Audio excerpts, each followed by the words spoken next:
Olá, pessoal, boa noite. Estamos aqui começando mais um webinário da disciplina Articulação Teórico-Prático. Na aula de hoje, eu vou dar continuidade com aquela discussão que eu comecei com vocês sobre o trabalho e da atividade aplicada, que foi a construção do relato de experiência. Eu vou abrir aqui com vocês o texto, vou comentar mais algumas coisas e no final aí vocês podem estar tentando tirar alguma dúvida, participando também da discussão. Mas antes disso, como eu tinha comentado com vocês que eu ia fazer, eu vou abrir aqui primeiro o caderno didático da disciplina, vou fazer alguns comentários aqui da mesma forma que a gente fez na última aula, e em seguida eu passo para o relato de experiência, para a gente poder falar um pouco mais sobre o trabalho. Vou apresentar a tela aqui para vocês.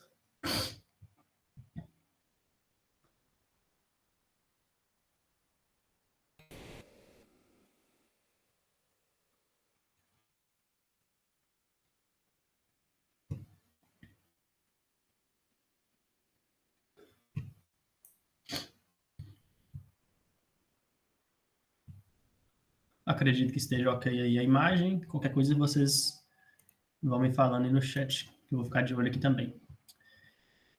Então aqui, eu abri o caderno didático. Aqui está a etapa 3. É porque, na verdade, as etapas aqui desse caderno didático, a ordem está um pouquinho diferente da que vocês cursaram nas disciplinas. Então, eu estou vindo aqui na etapa 3, que foi a disciplina de geometria espacial que vocês tiveram, mas na etapa 2, que foi a disciplina de matemática discreta, que a gente trabalhou, eu vou deixar para comentar um pouco por último, porque também foi a última disciplina que vocês viram do curso aí, né? Aí, como eu já tinha comentado com vocês, tem esse caderno didático aí disponível, que tem bastante coisa legal. Eu já comentei que ele é muito longo, a gente não vai conseguir aprofundar totalmente nele, mas fica aí uma sugestão para vocês darem uma olhada em várias atividades, em várias sugestões de discussões para aula bem bacanas que são trabalhadas aqui no decorrer da atividade. Eu vou partir algumas partes aqui, fazer alguns comentários em alguns pontos, mas a gente vai tentar ser breve nessa parte para eu poder usar um pouco mais do tempo para continuar falando lá do relato de experiência, que é o trabalho principal aí da disciplina. Então, aqui, só para iniciar, eu até marquei aqui, tem alguns questionamentos bacanas aqui para a gente poder pensar um pouco na questão da geometria espacial na sala de aula, né? Então, o que a gente pensa no dia a dia ao trabalhar com essa área da matemática, né? Talvez o principal desafio seja como desenvolver esse tipo de conteúdo de forma prática e atrativa com os alunos. Porque a cada dia que a gente passa aí na nossa evolução social, digamos assim, os exemplos, as técnicas que a gente costuma usar na sala de aula, eles também eles carecem de adaptação. Então, como que a gente consegue associar um conteúdo como geometria espacial diante da realidade que nós temos dos nossos alunos hoje? Talvez esse seja o principal desafio e que a gente pode discutir aqui. Eu até esses dias tive uma discussão bem bacana aqui com professores colegas, que acho que algum professor pediu para que fossem construídas algumas maquetes, e aí o pessoal estava discutindo sobre a questão das maquetes serem uma boa ideia ou não no ensino. E alguns professores levantavam o ponto de que isso aí gasta dinheiro e praticamente são os pais que devem fazer isso. E talvez seja um ponto bem importante que até comenta aqui no decorrer da atividade, a possibilidade que um trabalho desse tipo dá, ela é enorme. A quantidade de conceitos que podem ser trabalhados, tanto conceitos matemáticos como de outras disciplinas, né? Dependendo de qual assunto que seja embasado aí a construção do material. Então, aqui traz uma discussão bem bacana sobre esse trabalho voltado para o lado prático, e também traz um questionamento aqui muito interessante, que é a questão do trabalho algébrico com a geometria espacial. Às vezes o ensino ele fica tão focado em trabalhar apenas a parte matemática em cima do conteúdo, e muitas vezes o aluno, por exemplo, ele fica muito tempo aprendendo conceitos matemáticos sobre, por exemplo, o que é um prisma.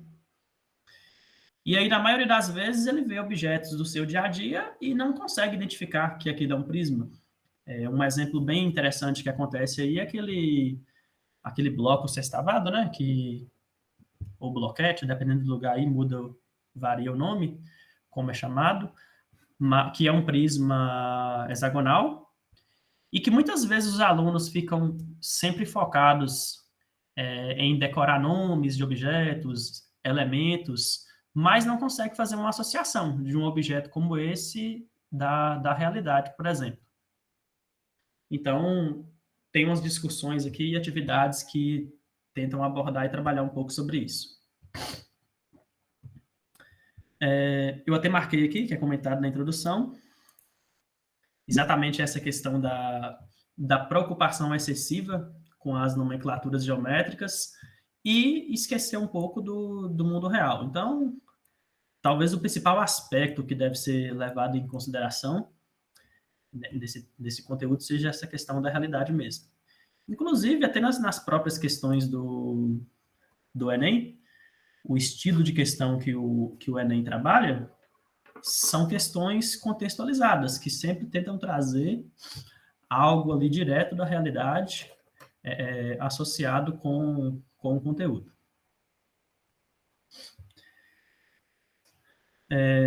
Aqui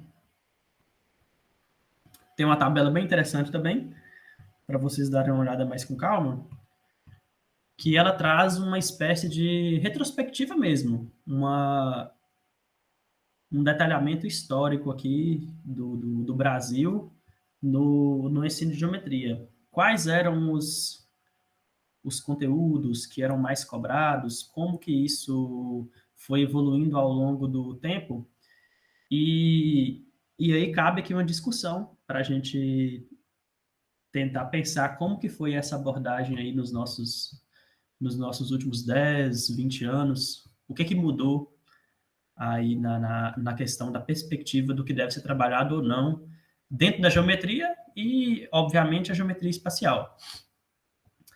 Então, aqui no curso, com certeza tem professores que são formados mais recentemente, pode ter alguns professores aí que têm uma formação com mais tempo. Então, eu acredito que até depois, lá no fórum de discussão, se vocês quiserem comentar alguma coisa sobre isso, seria muito interessante para a gente articular essas questões aqui da evolução do que é trabalhado. Aqui tem alguns comentários bem interessantes, que é sobre uma questão que acontece muitas vezes nas escolas, que é a questão da exclusão da geometria, o que talvez torna um pouco aí esquecida pelos alunos, um pouco menos trabalhada. O que acontece é porque alguns conteúdos, muitas vezes, eles ficam colocados em final de ano letivo, a gente costuma ver muito isso. Muitas das vezes é como se acontecesse de forma natural, né? Mas não deveria ser. Conteúdos de geometria, eles não são trabalhados da mesma maneira que os demais conteúdos durante o ano, e acaba que no final do ano chega, faz um resumo ali e tal, e não vê detalhadamente como deveria. Inclusive, tem umas discussões aí também sobre a questão de ter ou não geometria separado, né?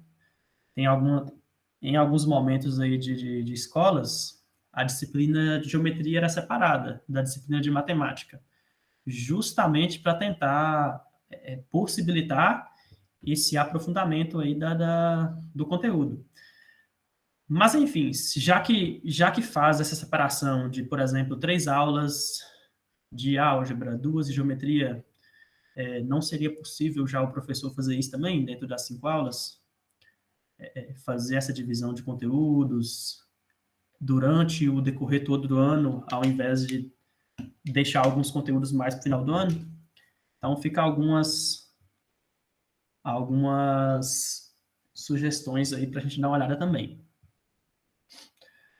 Outra coisa é que os próprios parâmetros curriculares nacionais, como vocês podem dar uma olhada também, é, é até uma questão polêmica esse segundo ponto que foi colocado aqui, que ele bate de frente com a preparação dos professores. E aí, dizer que os professores não estão totalmente preparados para trabalhar a geometria de acordo com os parâmetros curriculares nacionais. E aí a gente faz um contraponto, né, porque também talvez isso não dependa exclusivamente dos professores. Isso aí também vai depender de projetos que vêm para a escola, de materiais disponibilizados e diversas outras coisas que, para alguns conteúdos, são até mais necessários do que para trabalhar do que para outros. E a outra questão é como os próprios livros, eles muitas vezes pegam um problema de geometria e tenta algebrizar ao máximo a solução. Não digo que não seja necessário, né? Obviamente, a gente precisa da parte algébrica para resolver também problemas geométricos, mas muitas vezes tentar privilegiar isso ou, às vezes, omitir raciocínios que poderiam ser embasados diretamente nas partes de geometria, o que impede aí, muitas vezes, o desenvolvimento aqui dessas habilidades também. Então, tem uma discussão aqui depois, tem algumas atividades aqui comentando sobre isso, para vocês darem uma olhada depois. Como eu disse, o tempo não permite a gente olhar isso aqui tudo, mas esse caderno didático aí está disponível com vocês. Dá para vocês darem uma olhada em mais coisas aí. Aqui tem uma atividade que fala da construção de maquetes, tá? Eu acho uma coisa trabalhosa a questão das maquetes. É uma coisa que deve ser feita com muito cuidado e muito pensado, mas é uma atividade que possibilita muito essa conexão entre a sala de aula, entre a geometria, com a questão da realidade. Então,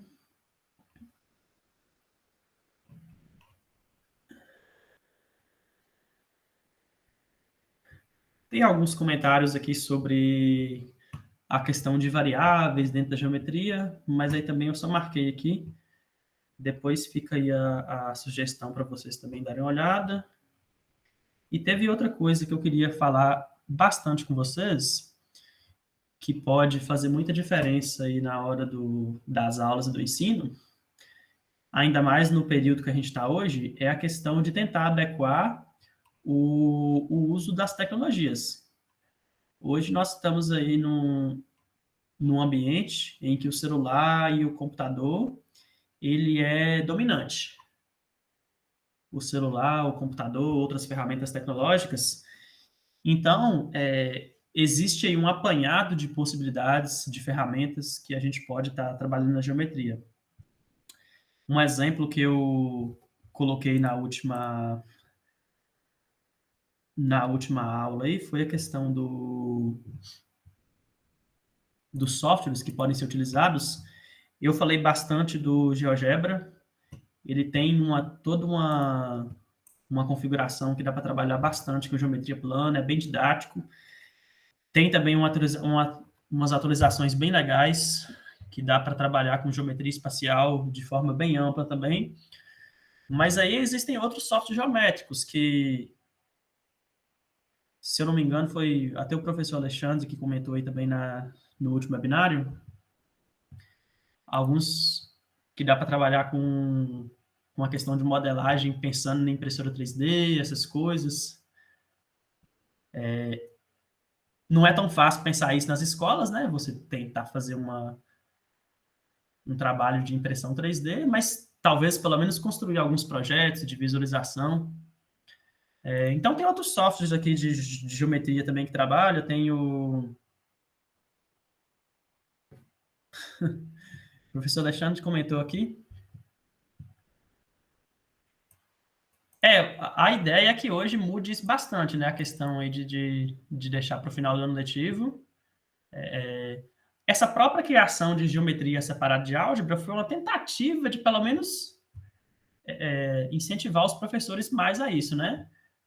Agora, no momento, acredito que não está fazendo isso mais, essa divisão, mas é uma boa questão aí para comentar mesmo. O aluno se recusa a instalar o aplicativo no celular?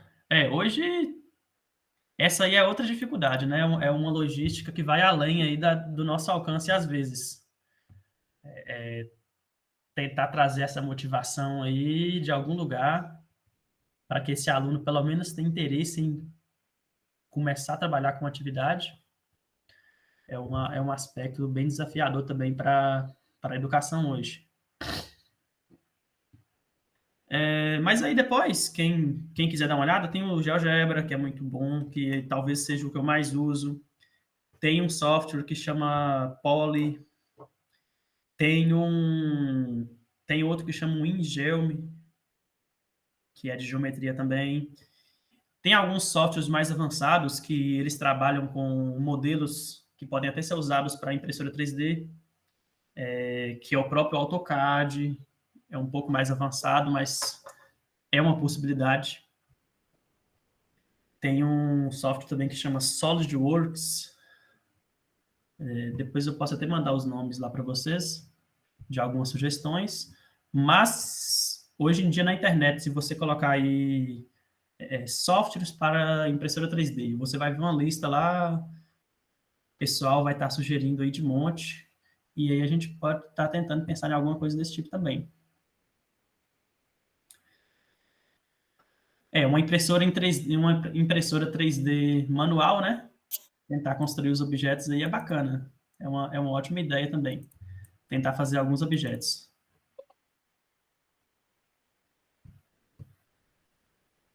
Então, essa primeira parte aqui eu estou concluindo. Depois, se mais alguém tiver algum comentário no final, eu só queria comentar um pouquinho de alguns pontos aqui do caderno didático e fazer essa pequena abordagem em relação à maneira como está sendo conduzido o ensino.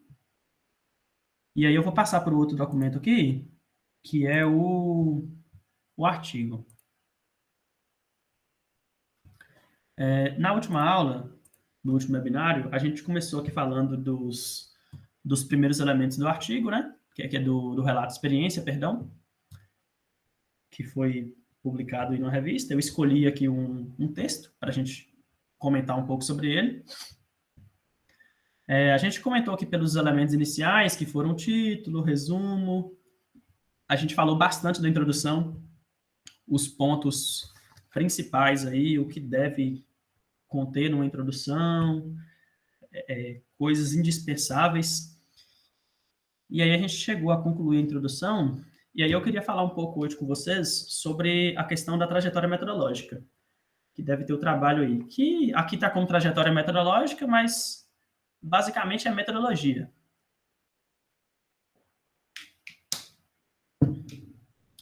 De modo geral, o que é a metodologia do trabalho, né? No caso aqui do relato de experiência. É você expor qual é o embasamento que você está seguindo para poder criar a sua atividade. Eu comentei com vocês aqui que na aula passada que esse trabalho aqui ele foi baseado em duas teorias.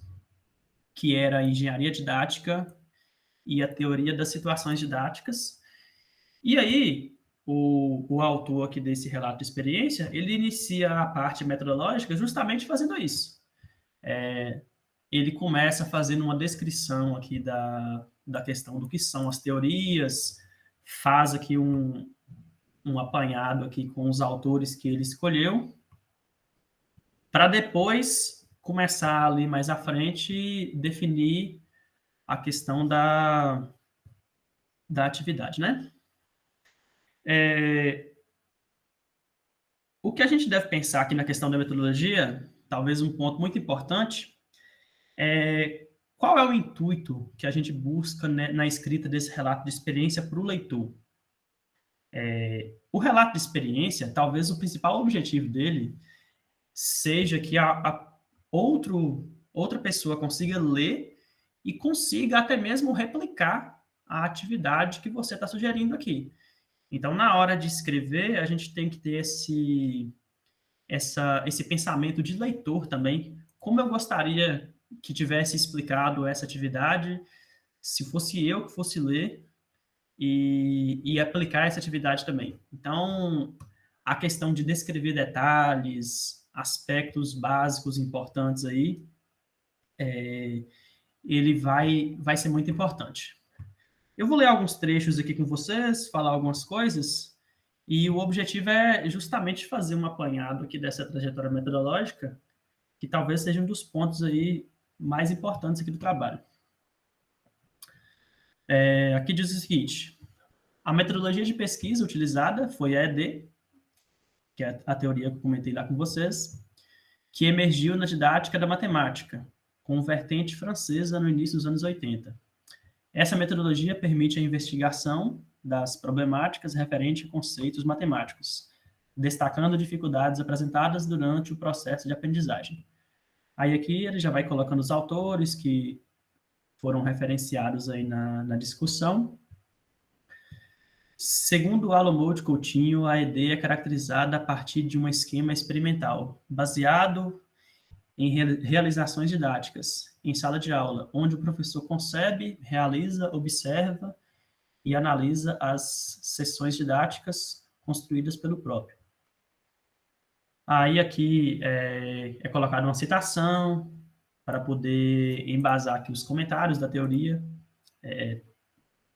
ou seja, ele não está criando uma teoria, ele está usando uma teoria que já foi consolidada aí com o tempo, já foi bastante discutida, e tem outros autores aí que faz comentários sobre ela.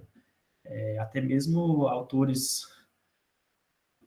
de diferentes épocas, né? Se a gente for olhar um pouco assim. Então, depois, obviamente, quem quiser ir dar uma olhada mais com calma, fazer uma leitura mais profunda, fique à vontade. Eu vou ler aqui algumas partes com vocês. Mas, basicamente, é tentar entender o que está falando aqui no texto, que é o objetivo, né? O que está sendo expresso aqui. Aqui, só para a gente conseguir entender um pouco lá do que está escrito mais embaixo, tentar entender o que essa teoria propõe aqui. Segundo Pais, a ED é um sistema organizado em 4 fases consecutivas: análises preliminares, concepção e análise a priori, experimentação e análise a posteriori, e validação. Então, aqui, ele define as 4 fases do sistema que é trabalhado aqui nessa teoria, que é as 4 etapas de um trabalho aí, no caso, educacional, pensando numa aula, numa questão expositiva mesmo. E aí, aqui ele usa o autor que referencia, então tem que ter essa questão da referenciação, porque por se tratar de uma teoria, não dá só para ler e comentar sobre a teoria sem fazer esse contraponto aqui com autores que também já falaram. Às vezes, tem que se tomar um cuidado com essa questão da citação, Porque qual é o objetivo da citação? O objetivo da citação não é só você ficar completando o texto, mas também não é você ficar também deixando de colocar a citação e falar tudo com suas próprias palavras. É fazer aqui uma espécie de casamento de ideias, de coisas que você acha interessante na teoria e fazer esse paralelo com o que outras pessoas também já falaram, que acham interessante, que como foi aplicado também. Aqui, mais adiante, é feito a mesma coisa para outra teoria, que é a TSD, que é a teoria das situações didáticas. Ela também é dividida em 4 etapas. É uma questão assim mais ou menos semelhante com a outra teoria aqui. Então, ele usa dessas teorias que têm pontos semelhantes para poder fazer essa discussão entre os autores e justificar a questão da construção da atividade que vai ser proposta, né? O que está querendo dizer aqui para a gente, numa metodologia referenciada dessa maneira, é que a gente não cria uma atividade para ser aplicada baseado só nas percepções individuais. Tudo que a gente tem aí de modo geral é construído através de um conhecimento coletivo, que foi sendo desenvolvido aí ao longo do tempo. Então, a gente não vai lá e vai aplicar um jogo para os alunos e vir no trabalho científico e comentar que aplicou o jogo porque o jogo é bom e que faz bem para a mente. Existem discussões a longo prazo sobre o assunto e que aí, para fazer uma ideia bacana, uma discussão legal, a gente traz esses autores para poder argumentar, junto com a nossa opinião, a questão dos benefícios aí da atividade. E aí é feito isso aqui através de vários autores, comenta bastante mesmo aqui sobre as teorias. Eu não vou ler tudo aqui com vocês, como eu disse, eu vou ler só algumas partes.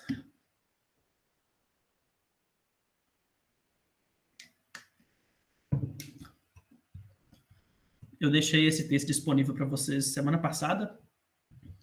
Espero que tenha dado tempo em vocês terem dado uma olhada e tá assimilando aí um pouco do que a gente está fazendo aqui.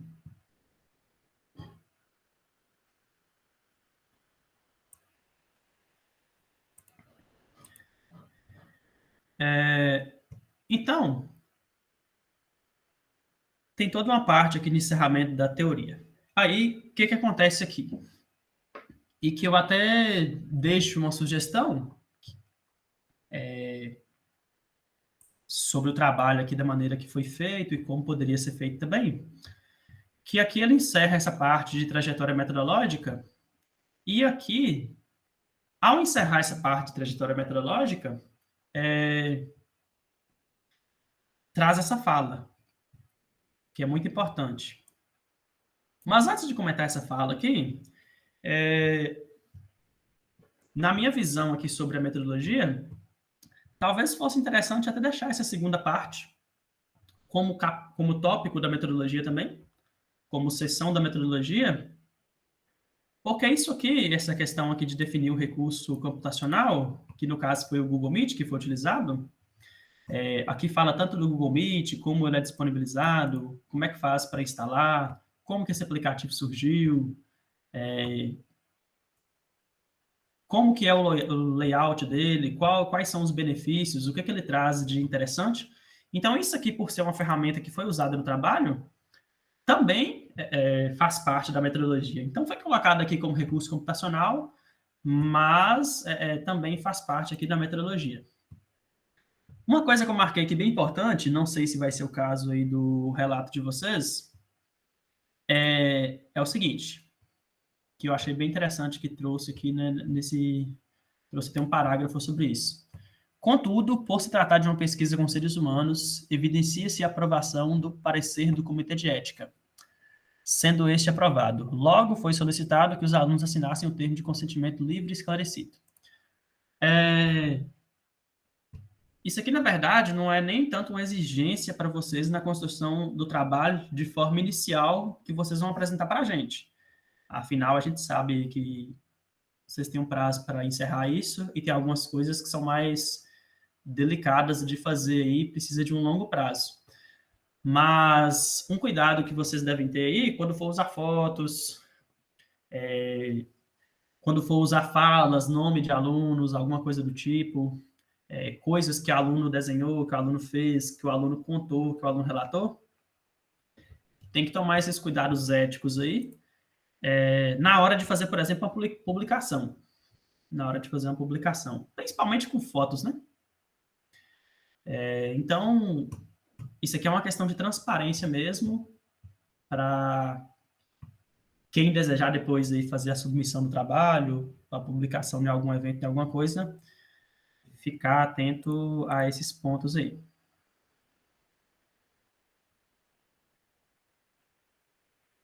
Deixa eu ver aqui o mais.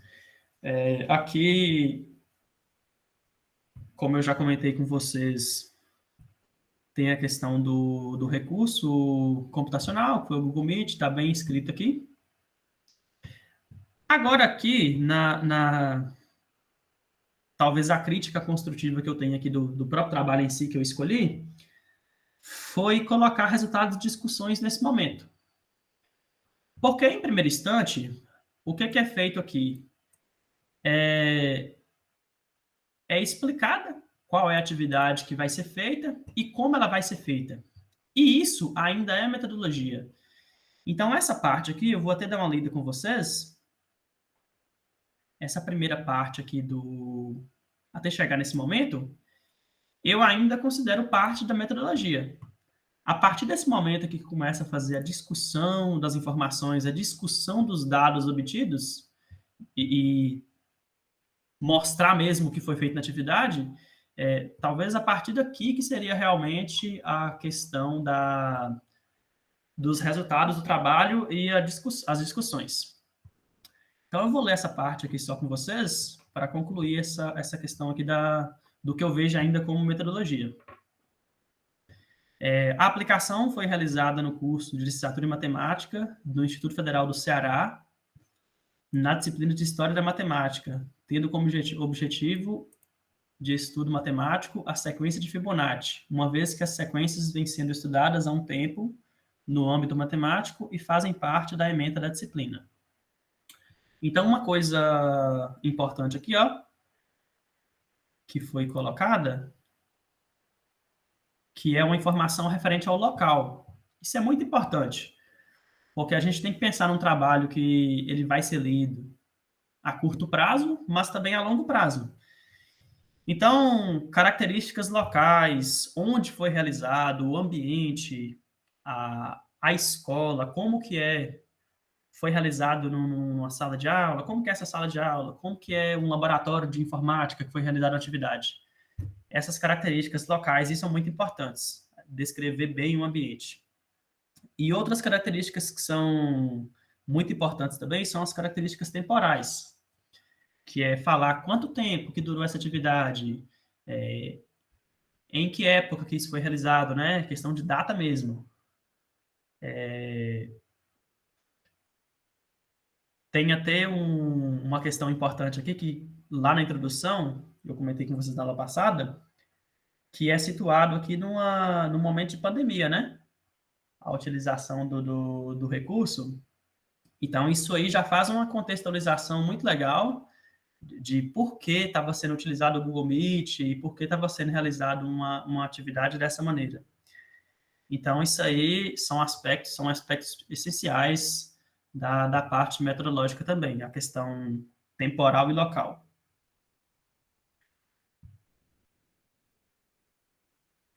Aqui fala um pouco da sequência de Fibonacci, que é a questão da teoria do conteúdo que vai ser trabalhado. Tem aqui uma questãozinha bem legal, que faz essa discussão sobre o que é a sequência, a explicação mesmo. E aí depois vem os comentários aqui, ó. Com isso, a partir da situação problema dos coelhos, a sequência e a recursividade matemática marcam a gênese do método de Fibonacci.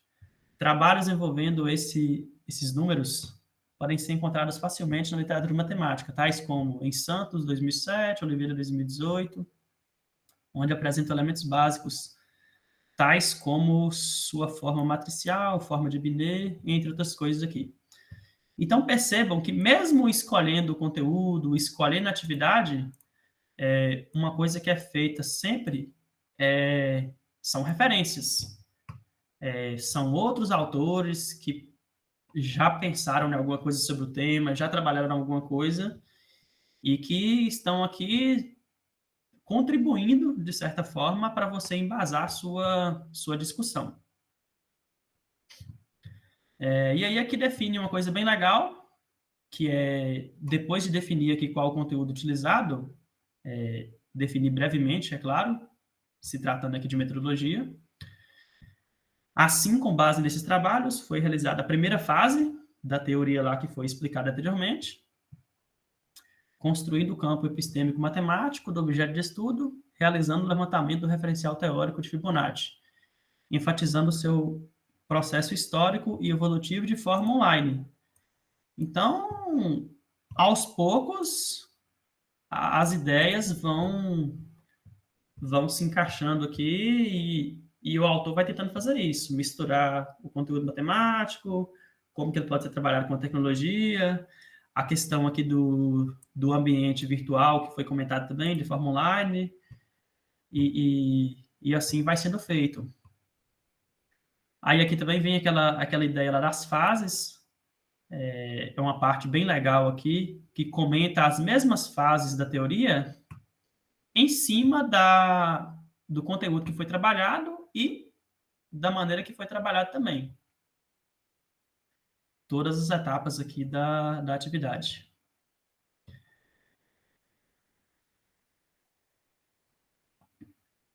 Aqui comenta um pouco como que foi algumas condições que foram impostas aos alunos para fazer atividade online e tal. Quando começou aí o período de aula online, talvez vocês tenham vivenciado isso aí bastante também.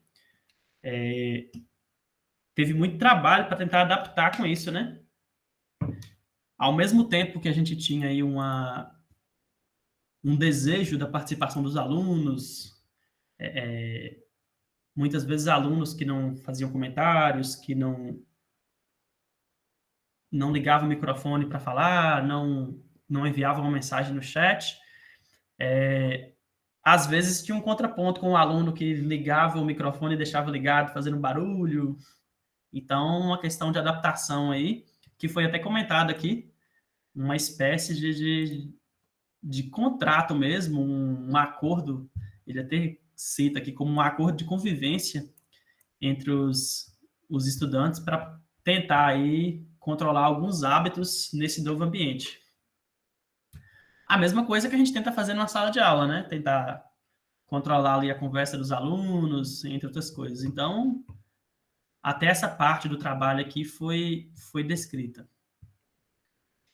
Então, nesse momento aqui, mais ou menos, é onde eu considero o início da descrição dos resultados.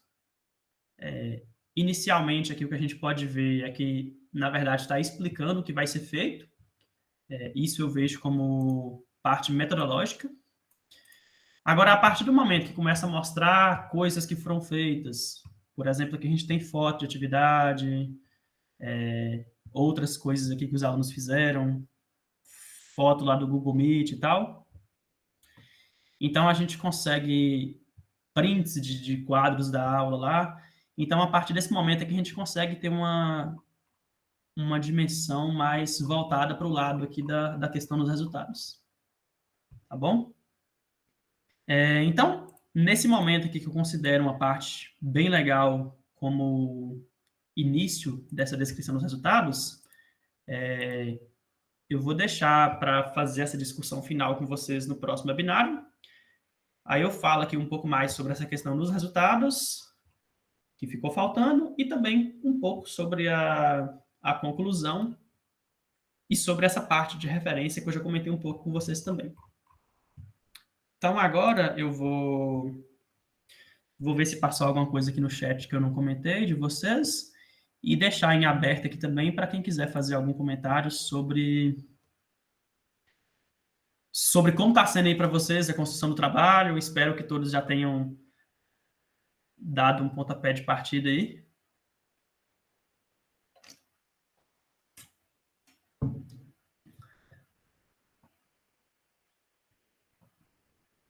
O professor Alexandre disse que no fundamental ele usa 3 aulas de álgebra, uma de geometria e uma de xadrez. Ó, gostei disso, hein?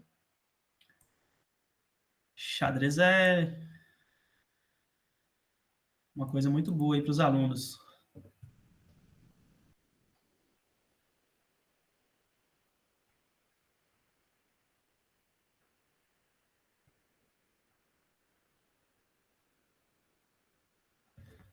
Rosenberg também comentou aí que sempre utilizou 1 ou 2 aulas para trabalhar com geometria.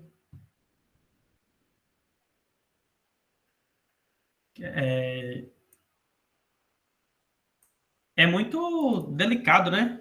Tomar esse cuidado para fazer essa divisão, porque às vezes você pega, por exemplo, um assunto que é, digamos, um assunto de álgebra, que geralmente são assuntos mais longos, e aí começa a trabalhar e dá uma longa continuidade, e dependendo do assunto aí, vão 3 semanas de aula, 4 semanas, e, e os conteúdos, alguns conteúdos vão ficando aí um pouco de lado.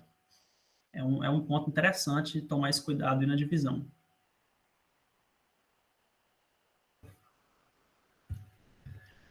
Pessoal, sobre o trabalho, como eu tinha comentado com vocês na aula passada, eu tinha feito a sugestão aí de que vocês pudessem realizar de dupla, para ajudar vocês aí no fato de alguns alunos não estarem trabalhando na sala de aula para realizar o trabalho e tal. E outra coisa também, eu acho que alguns de vocês tiveram um problema aí com o Fórum 2, que fechou ontem, mas eu abri ele aqui já. Vou deixar aberto até hoje, para quem não concluiu aí.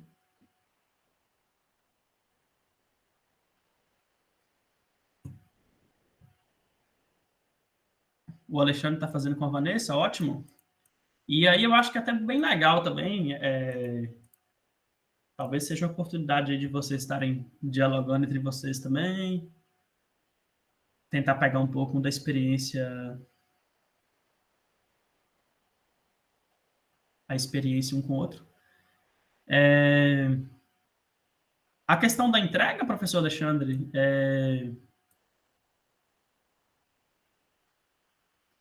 um de vocês, como vocês vão fazer juntos, um dos dois faz o envio lá no link que eu vou disponibilizar lá na quarta semana.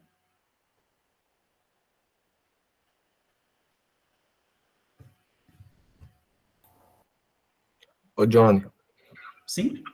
só uma sugestão. Talvez eles possam colocar no título do trabalho, trabalho de Alexandre e Vanessa, para não ocorrer da gente confundir, né? E no meio do trabalho também vai ter os autores, né? Porque o artigo vai ter os autores e lá vai ter o nome dos dois também. Sim, beleza. Esse aí que vai ter no trabalho, tranquilo, mas aí na hora de enviar é uma boa sugestão mesmo.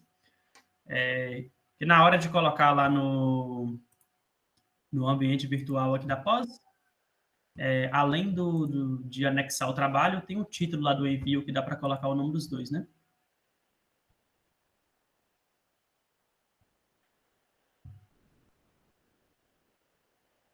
Alguém tinha mais alguma pergunta? A gente tinha mais alguma colocação? Fiquem à vontade aí para deixar sua contribuição, sua dúvida.